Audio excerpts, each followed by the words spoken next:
and welcome to our evening conversation that I'm eager to have because I know very little about the position of CTO. And I think this is a great opportunity not only to talk about some of the newest innovations in video online and various platforms, but also get a better understanding of what the management literature would refer to as the newest of the chief executive positions or titles in companies in the U.S. and abroad. And Michael, I want to start with you. Noticed from reading your bio that you've held the position of CTO at Time Warner and at Dell. No longer hold that title, but I actually do. You do. Okay, I'm also it's just not VP. in your bio. And I wonder if you might just talk to us generally about the position, what a CTO does, main responsibilities, and even more perhaps what a CTO doesn't do. I mean, how we distinguish a CTO from some of the other executive officers and some of the people that would report to you as opposed to the people that you might report to. I've actually been a CTO since the early 90s. So when websites first started becoming in vogue, or there was the internet, and then you started working on web properties, small startups started calling their folks chief technology officers as opposed to a CIO, which big media companies, if they were dealing with them, or ad agencies had. And CIOs tend to run back office systems. CTOs tend to look at the raw technology that was used for a product, let's say.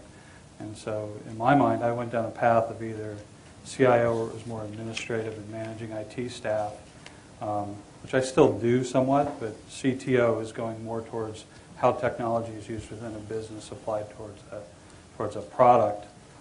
If you're in a small company, I spend a lot of time working with startups. A CTO may be head of development. They may run server farms.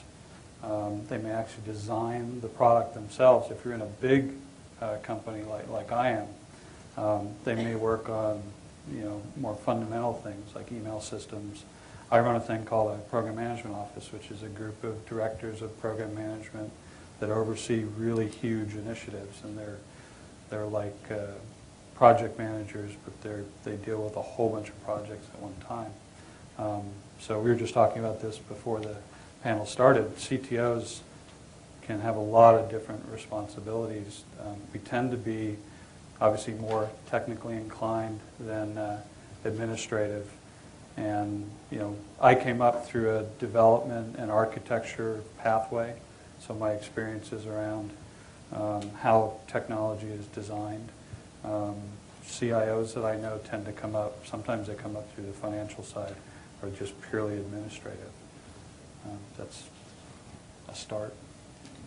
Rajiv, you're at Condé Nast now, and Catherine Williams was kind enough to give me a job description, not yours, it turns out, but a job description for a chief technology officer. And I want to read you one of the lead responsibilities. It says, to lead IT strategic and operational planning to achieve business goals by fostering innovation, prioritizing IT initiatives, and coordinating the evaluation, deployment, and management of current and future IT systems across the organization. Does that describe anything that you do at Condé Nast? I would say yes. A large part of it, the Chief Technology Officer or VP Technology's job in companies like ours is around execution and development of product. As Michael mentioned, the traditional CIO's role is running a lot of back office systems, whether it's the payroll processing system, telephone systems, office desktop support. But the VP Technology who's involved in product development is involved in a lot of initiatives. So the part where in the description you mentioned, you talked about business, it is to make sure that the goals of the business groups are achieved. So for example, typically you would find counterparts to the VP Technology role. A person could be the VP of the product department, for example. The product group might be responsible for defining and setting up the requirements for how a product should be developed, what features it should have. Other people, a VP of technology in a media company might work closely with, could be the VP of editorial or the content group. So there are various business groups. There's also the finance side where you need to make sure that the money you spend is very wisely spent and economically, especially in this climate. Especially things like serving videos, expensive to do. So media companies have to do that. So a lot of what's in there does fit into that description. And some companies do have a distinction. They have, the CTO or the VP technology. And again, building on what Michael talked about, the role varies depending on the size of the company. Often people, could be a chief architect or a technology expert, and often, they would have come through that kind of a track. And I too, again, like Michael, have come from a development path. What that means is that I was a software developer, worked with people closely who were software developers, and that's the background. The other background sometimes VP technology CTO types could be from technology operations, the people who run server farms, the people who are involved in cloud computing, things like that. And so right now the role really involves balancing a couple of areas. One is development, where by nature you are more risk-taking because you have to innovate. That's one kind of a personality. The other is operations, where you have to be a different kind of person who's very conservative. For example, if the developers want to build software and they want to launch it on the website, the development side says, we want to make this work, launch this on the site. But on the other hand, the operations person is more conservative and says, wait, but this could make the site crash. Have you thought about this? Somebody could hack our site if you launch the software in a hurry. So a part of a CTO's job is to balance those two departments who are sometimes, I wouldn't say in conflict, but their goal is to balance each other. They could be responsible for other areas like quality assurance. So a lot of the CTO's job is also to balance conflict between people who ultimately have the same goal, but they're balancing each other out. So it's quality assurance, technology operations, software development. And then a large part is, it's also very important to understand technology. I agree. I think in a CIO role, somebody can come from a finance or accounting background and be able to manage, the company's spending on email and other things very well. But to be in a CTO role and to have the respect of your technology department, you sometimes need to be, even if you don't go there and write code, you need to be able to talk about the architecture and discuss things and help people out, mentoring and coaching. That's a big part of the job. Right, and I would think that in particular at a place like Condé Nast, which is going through a major transition in its business model, that you find yourself in the position of dealing with conflict and differing opinions probably every day. And that's something I want to get back to when we talk a bit more about what you do day to day at Condé Nast. But our last guest, just to my right, is Evan Shechtman. And Evan has been around for quite a few years in various guises in this business. I look 12, but yeah, I've been around for a while. Well, I was going to say in the world of online media, 12 is pretty much it. Yeah. And Evan is at Radical Media. I had a chance this afternoon to go down memory lane and look at an old video of Superman and Seinfeld from 2004, I believe. Pretty hilarious stuff.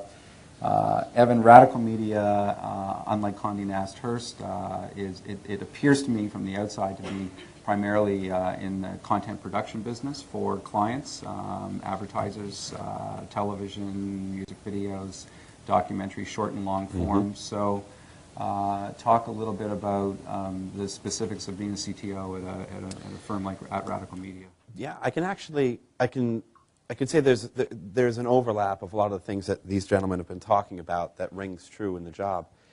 Because we're a multidisciplinary company, I have to actually set standards and practices for everything from video acquisition, editorial platforms, all the way through the platforms we choose to deliver the digital message. And the great thing about standards is there's so many good ones to choose from. And being a global company and having technology be so accessible to content creators, everyone becomes a genius. But what I'm very careful to do is manage the downstream cost of production choices. For instance, if a frame rate choice that we make in shooting video on a catalog of 300 plus automobiles will have a huge impact on storage, the amount of time we spend rotoscoping or cleaning up, actual storage, streaming, CDN, end user experience.